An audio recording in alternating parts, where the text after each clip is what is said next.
Luke chapter 13. Now there were some present at the same time who told him about the Galileans, whose blood Pilate had mixed with their sacrifices. Jesus answered them, "Do you think that these Galileans were worse sinners than all the other Galileans because they suffered such things? I tell you no, but unless you repent, you will all perish in the same way. Or those 18 on whom the tower in Siloam fell and killed them. Do you think that they were worse offenders than all the men who dwell in Jerusalem? I tell you no, but unless you repent, you will all perish in the same way." He spoke this parable. A certain man had a fig tree planted in his vineyard, and he came seeking fruit on it, and found none. He said to the vine dresser, "Behold, these 3 years I have come looking for fruit on this fig tree and found none. Cut it down. Why does it waste the soil?" He answered, "Lord, leave it alone this year also until I dig around it and fertilize it. If it bears fruit, fine, but if not, after that, you can cut it down." He was teaching in one of the synagogues on the Sabbath day. Behold, there was a woman who had a spirit of infirmity 18 years. She was bent over and could in no way straighten herself up. When Jesus saw her, he called her and said to her, "Woman, you are freed from your infirmity." He laid his hands on her, and immediately she stood up straight and glorified God. The ruler of the synagogue, being indignant because Jesus had healed on the Sabbath, said to the multitude, "There are 6 days in which men ought to work. Therefore, come on those days and be healed, and not on the Sabbath day." Therefore the Lord answered him, "You hypocrites! Doesn't each one of you free his ox or his donkey from the stall on the Sabbath and lead him away to water?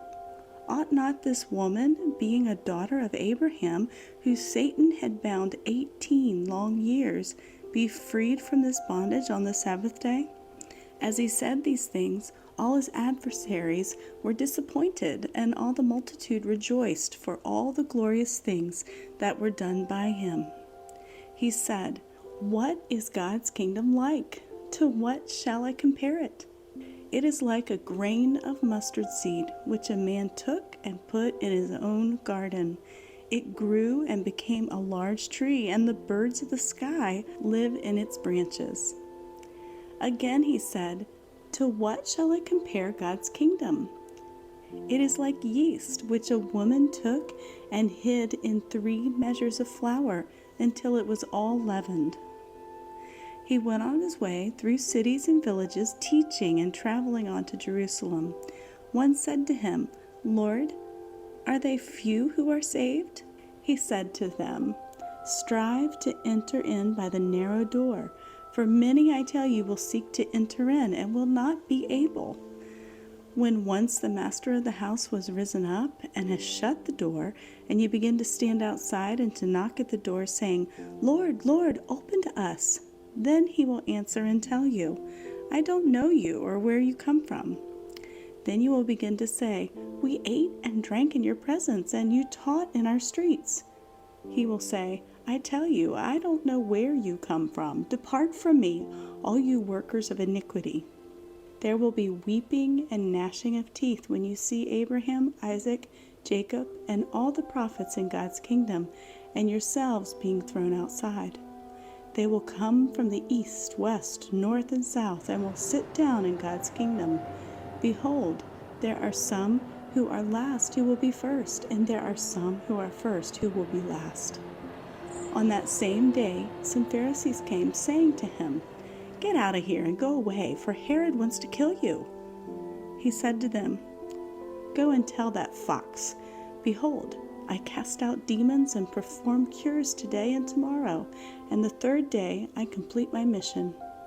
Nevertheless, I must go on my way today and tomorrow and the next day, for it can't be that a prophet would perish outside of Jerusalem. Jerusalem, Jerusalem, you who kills the prophets and stones those who are sent to her, how often I wanted to gather your children together like a hen gathers her own brood under her wings, and you refused. Behold, your house is left to you desolate. I tell you, you will not see me until you say, 'Blessed is he who comes in the name of the Lord.'"